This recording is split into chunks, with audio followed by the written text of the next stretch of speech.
Audio Jungle.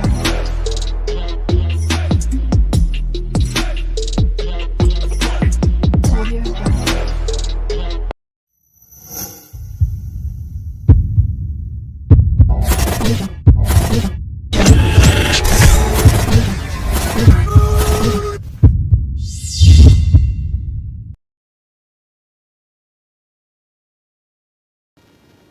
Assalamualaikum warahmatullahi wabarakatuh. Jumpa kembali di channel YouTube Perkumpulan Inisiatif bersama saya Nandang Suherman.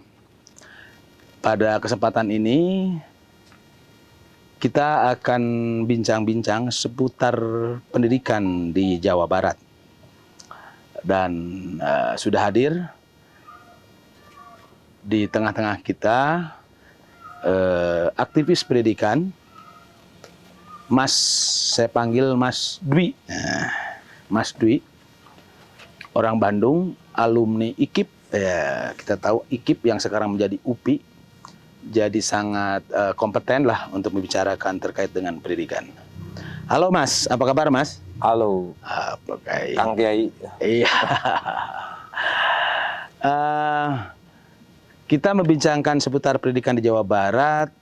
Ini sangat relevan karena terkait dengan perubahan yang cukup luar biasa dalam konteks pendidikan di Indonesia ini setelah digulirkannya sekarang konsep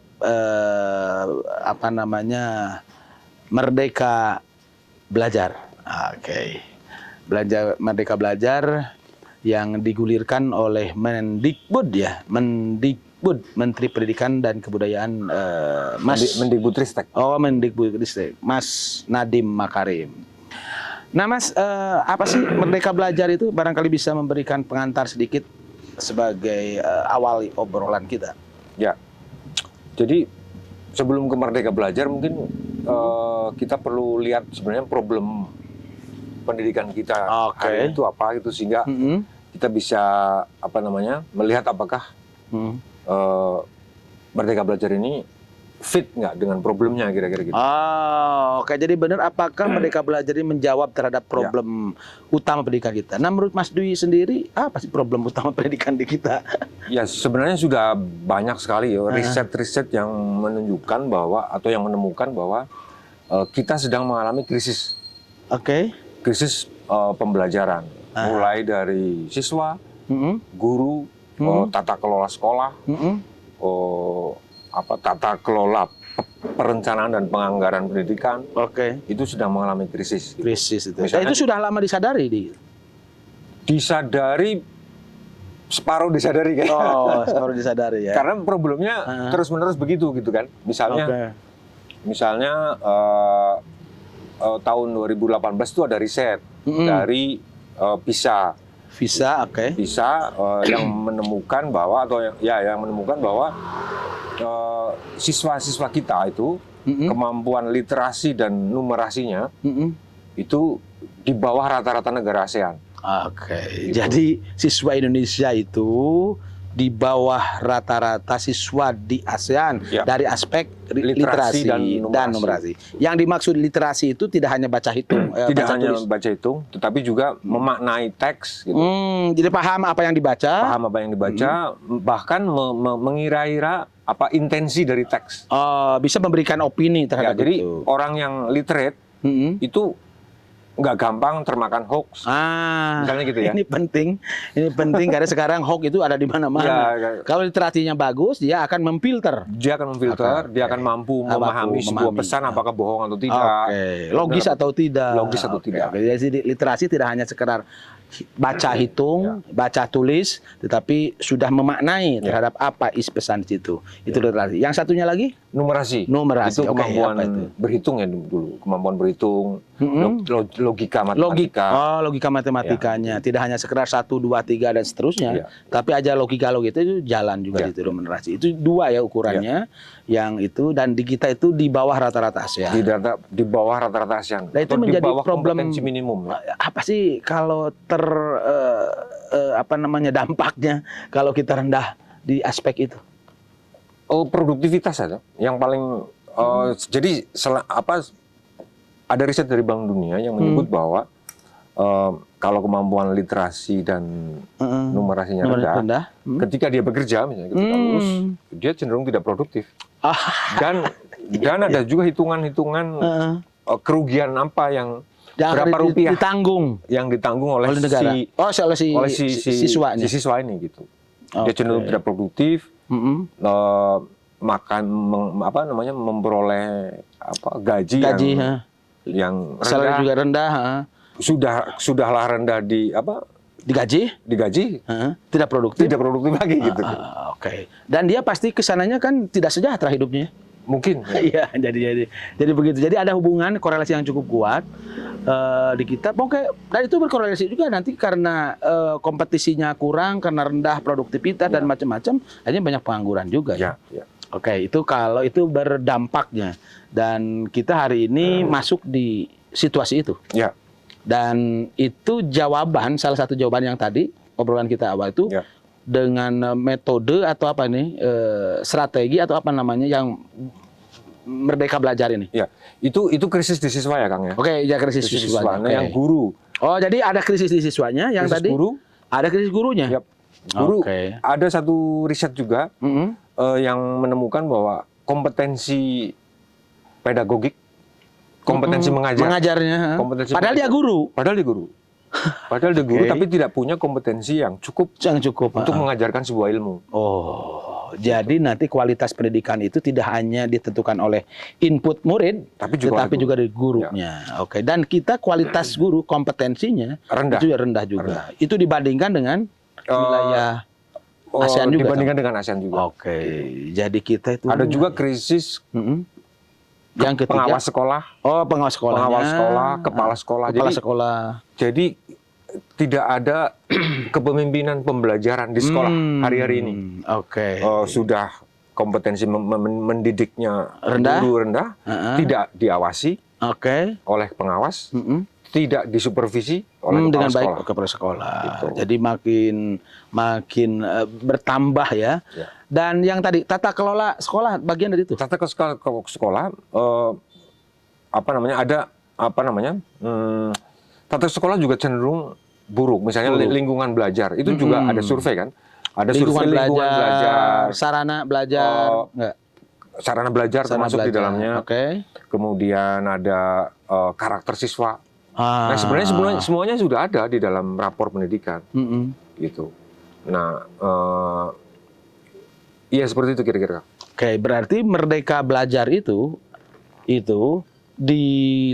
bukan ditenggarai. Nanti yang akan mengatasi ini juga masih belum bisa dilihat hasilnya ya. Tapi ini adalah salah satu tindakan yang dilakukan oleh menteri sekarang itu untuk melakukan terobosan terhadap keterpurukan pendidikan. Jadi tadi seperti dibilang ini kan krisis Kang. Krisis kalau dibilang penyakit mungkin udah kanker gitu. Kronis dan akut karena cenderung dibiarkan. Jadi sejak tahun 2000 ya, itu sudah ada riset-riset serupa sebenarnya. 2000, 2003, 2005 sampai hari ini. Dan hasil riset menunjukkan tidak ada perbaikan. Jadi makin memburuk tetapi tidak ada langkah-langkah yang perbaikan yang benar-benar progresif gitu. Nah, jadi yang dilakukan oleh Pak Nadiem ini adalah sebuah paket perubahan, paket perubahan tidak hanya menyasar pada perubahan kurikulum di dalam kelas, tetapi juga tata kelola guru, menambah jumlah guru-guru baru, kemudian kepala sekolah baru atau generasi baru kepemimpinan pembelajaran. Itu satu aspeknya. Dan juga tata kelola sekolah mau diperbaiki, termasuk tata kelola perencanaan dan penganggaran daerah dalam hal pendidikan. Itu yang disebut dengan paket Merdeka Belajar itu kan. Jadi paket Merdeka Belajar itu untuk menjawab semuanya. Persoalan itu. Ibarat obat itu harus ditelan semuanya. Jadi resep dokter ini Anda punya obat sakit ini A, B, C, D, dan itu harus Nah ada Jadi ada 22 paket obat. 22 paket obat yang harus segera dikerjakan. Diinjeksikan. Karena kepada yang tadi, kepada murid, kepada guru, kepala sekolah, sekolah, lingkungan belajarnya, dan dinas pendidikan. Oh, apa nggak puyeng itu kebanyakan makan obat? Iya puyeng, tapi menurut saya sih baik menterinya Nadiem atau bukan, dia menghadapi persoalan ini. Oke, cuma ada yang berani atau bertindak tidak, atau yang tidak, dan mengambil risiko atau tidak. Seperti misalnya risikonya adalah eselon 3 dan 4 kan sekarang dipangkas. Di pendidikan itu udah tidak ada. Sudah tidak ada lagi eselon 3 dan semua dialih fungsikan menjadi fungsional. Dibentuk namanya pokja-pokja yang relatif lebih cair gitu. Karena tadi banyak hal yang harus dilakukan dan segera itu dilakukan tindakan-tindakan. Harus cepat. Jadi birokrasi yang dulu sudah tidak lagi mampu menjawab ini. Makanya dibikin pokja itu. Tentu saja ada gejolak dong ya di dalam. Ada gejolak ada. Oke. Nah ini barangkali ini sebagai pengantar, walaupun pengantar agak panjang dan mudah-mudahan ini tidak liar. Nah kita ingin melihat dari yang tadi paparan itu, setelah Mas Nadiem berjalan sekian tahun, itu ada nggak kelihatan potretnya seperti apa nih? Di Jawa Barat? Ya. Nasional dulu deh. Oh nasional. Nasional. Yang tadi nasional kita potretnya seperti itu, literate seperti itu, apa satu lagi literasi, numerasi. Oke. Nah di Jawa Barat sama. Jadi angka nasional itu sebenarnya menggambarkan Jawa Barat. Literasi dan numerasi siswa di Jawa Barat pun seluruh jenjang itu di bawah kompetensi minimum. Itu data rapor pendidikan per 14 November. Jadi rapor pendidikan itu berapa bulan, tahun, atau minggu sekali itu dikeluarkan? 2 minggu sekali. 2 minggu sekali. 2 minggu sekali. Jadi Kementerian Dikbud-Ristek itu menyampaikan rapor itu. Hasil progres daerah-daerah ya. Karena pengisian rapor itu kan terus menerus. Dan tentu saja menggunakan itu teknologi informasi ya. Oke, jadi basisnya teknologi informasi dan itu rapor itu dinamis ya, disampaikan dari daerah ya. Nah untuk konteks Jawa Barat yang tadi itu rata-rata rendah. Bukankah Jawa Barat itu kalau lihat dari sisi demografi dan kemampuan belanja, alokasi belanja luar biasa. Tapi belum kelihatan ya korelasi. Belum kelihatan. Misalnya dari sisi login ya. Sekarang. Oke, urutan-urutan apa saja yang disebut yang dipotret untuk itu? Misalnya aktivasi akun pembelajaran. Sekarang itu setiap guru harus mempunyai akun belajar ID. Ya. Akun belajar ID. Dan setiap guru. Bukan hanya ASN tapi setiap guru. Setiap yang berprofesi guru. Setiap yang berprofesi yang di sekolah negeri maupun swasta harus punya akun pembelajaran. Nah, melalui akun pembelajaran ini seorang guru bisa mengakses semua sistem informasi yang dibuat oleh Kemendikbudristek. Sudah disediakan gratis. Gratis. Bekerjasama dengan Google. Ya, jadi dia bisa belajar mandiri, dia bisa mengakses rapor pendidikan, dia bisa memanfaatkan Google Classroom dan sebagainya. Dan dia mengembangkan kapasitas dirinya, melalui itu. Ya. Dia itu jadi tergantung terhadap individu si gurunya akhirnya. Ya. Nah, ada nggak cara mengevaluasinya? Cara mengevaluasinya dari aktivasi. Laporan, aktivasi itu. Nah, aktivasi itu di Jawa Barat termasuk ketinggalan. Jawa Barat hanya menang dibandingkan dengan daerah provinsi di Indonesia Timur. Untuk urusan aktivasi. Jadi aktivasi itu baru daftar saja kan? Baru ambil kunci. Udah ada akunnya, ada ambil kunci. Kalau kita punya rumah, ada rumahnya nih, ini kuncinya. Gitu. Terus dibuka aktivasi. Baru aktivasi itu ambil kunci dan buka. Oke. Setelah itu apa lagi itu? Indikator yang aktivasi? Yang kedua misalnya apakah setelah aktivasi itu Jawa Barat dibandingkan daerah lain apa tuh? Nah, yang kedua di browsing, dicari. Harusnya dia browsing. Dengan aktivasi itu dia bisa mengakses misalnya platform Merdeka Mengajar. Jadi platform Merdeka Mengajar adalah sebuah platform yang mendorong guru untuk belajar mandiri. Jadi dia meningkatkan kompetensi pedagogiknya tadi melalui akun itu. Nah, jadi menunya sudah ada. Ada sekian topik yang harus dipelajari guru dan dipraktekkan.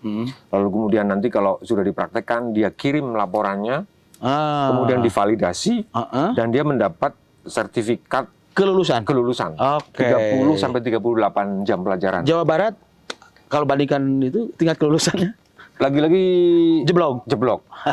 Menurut data Padahal IKIP ada ya di Bandung ya. dan banyak STKIP. Namanya juga. SKIP, oke. Jadi jeblok di urusan itu. Ya, rupanya Padahal tidak ada. gubernur kita ini kan ingin digitalisasi. Nah, Nah, itu semua terintegrasi ya menggunakan teknologi informasi. Tapi di dunia pendidikan ternyata potretnya, ini kan potret ya, potret yang seperti itu. Oke. Aktivasi setelah itu browsing, tadi Belajar. mengembangkan, belajar, dan itu tadi potretnya juga ternyata kemauan untuk melakukan praktek belajar mandiri. Itu. Ketinggalan dibandingkan Ketinggalan. provinsi lain. Oke, ini menyedihkan ya. Jadi Terus rapor motivasi. pendidikan, itu sebuah platform di mana daerah dan sekolah itu bisa membuat kegiatan atau perencanaan dan penganggaran bagi sekolah dan bagi daerah. Oke. Nah gini, Mas, sebelum ke situ. Oke. Yang tadi guru setelah dia browsing, membaca, ya, menginternalisasi itu, kegunaannya nanti untuk apa? Untuk si pengembangan proses pembelajaran ke siswa. Iya, dia dengan platform itu kan dia bisa belajar bagaimana sih caranya melakukan asesmen diagnostik. Misalnya Itu gitu kan ya. penting ya. Jadi sekarang ini tidak ada lagi penyeragaman. Satu kelas Ya. itu ada jumlah siswa 30, Ya. metode belajar samakan aja. Ya. Itu dengan Merdeka Belajar tidak? Di situ ada topik tentang bagaimana cara melakukan itu. Jadi Oke. guru bisa belajar langkah demi langkah, kemudian mempraktekannya di dalam kelas. Mengasesmen muridnya satu Ya. kelas. Oh, Ini kemudian- itu ada yang badung, Ya. ada yang rada telat mikir, ada yang cerdas. Nah, si guru tidak memperlakukan sama terhadap mereka. Ya, Ada metodenya. ada metodenya. Nah, itu semuanya dipelajari di Oke. akun itu. Waduh, guru semakin pinter kalau melakukan itu ya. Kalau belajar itu maksudnya mengembangkan itu. Iya, diharapkan. Mestinya diharapkan seperti begitu. itu. Jadi ini memang didesain. Dan bagi siswa barangkali bisa lebih nyaman ya karena diperlakukan tidak seragam juga. Iya, jadi salah satu ciri dari kurikulum Merdeka, Merdeka, adalah fleksibilitas materi. Bukan pada materinya, tetapi pada cara mengajarkan. Cara metode. Oke. Tentu saja tetap aja harus di ruang kelas ya. Bebas. Bebas. Karena misalnya ada istilah project pelajar. Peli, masa juga nggak hafal ya. Project penguatan profil pelajar Pancasila. Jadi guru-guru bisa membuat sebuah pembelajaran sebuah materi dengan cara mengajak kemanapun. Tergantung proyeknya. Sekarang kan ada krisis di siswa kita itu tentang tata krama, kesopanan santun, dan dampaknya juga ada sistem perkelahian dan macam-macam. Konon katanya sih karena rendah di sisi itu. Mungkin ya. Ya memang beberapa. Dan dengan jawaban Merdeka Belajar itu bisa muatannya. Iya, karena sebenarnya target akhir dari kurikulum Merdeka ini kan siswa kan. Oh, ke siswa. Ya. Itu tadi siswa yang berkarakter siswa yang bagus berkarakter. atau berkarakter. Tapi juga harus diimbangi dengan kemampuan gurunya. Iya, kalau problemnya itu Kang sebenarnya. Oke. Nah, sekarang kalau siswa bisa belajar dari mana saja gitu. Iya. Tapi yang tidak bisa diperbaiki kan guru. Maksud saya harus ada satu strategi gede gitu yang benar-benar serius dan dikawal untuk guru memastikan agar guru itu ini melakukan benar itu. gitu. Oke. Nah, itu ada kaitan nggak dengan tata kelola sekolah secara gede yang tadi kualitas guru yang hari ini seperti ini, semangatnya seperti itu, Ya, kemauan itu ada dashboard namanya SIM-PGB. Ya. Sistem Informasi Manajemen Pembelajaran. Pengembangan profesi berkelanjutan. Jadi ini sebuah sistem yang memonitor kinerja guru, efektivitas pembelajaran guru dan efektivitas kepemimpinan kepala sekolah. Jadi dua yang dilihat, Ya. guru dan kepala sekolah. Kepala sekolah. Dan Oke. rata-rata sampai hari ini ya tidak terlalu bagus. Gitu. Oke, berarti gini Mas, kalau gitu harus ada perubahan yang cukup radikal juga ya di sekolah, di daerah ya, di sekolah itu yang harus, kan itu melakukan pendidikan yang tadi itu. Ya. Jawa Barat yang melakukan itu, sekarang mendorong para gurunya untuk meningkatkan kapasitas tidak cukup bagus juga itu, atau dari sisi ini potret di daerahnya. Kabupaten mana yang cukup bagus melakukan itu? Kalau yang apa namanya dari yang buruk-buruk tadi, kalau prestasi tetap ada kabupaten-kabupaten yang bagus. Misalnya Banjar itu bagus. Untuk saya nggak hafal ya datanya, tapi ada beberapa kabupaten yang bagus. Misalnya Kabupaten Sumedang bagus dalam hal apa namanya mengaktifkan guru mendownload rapor pendidikan. Ya, ada beberapa daerah kabupaten yang juga bagus, misalnya dalam hal aktivasi akun pembelajaran atau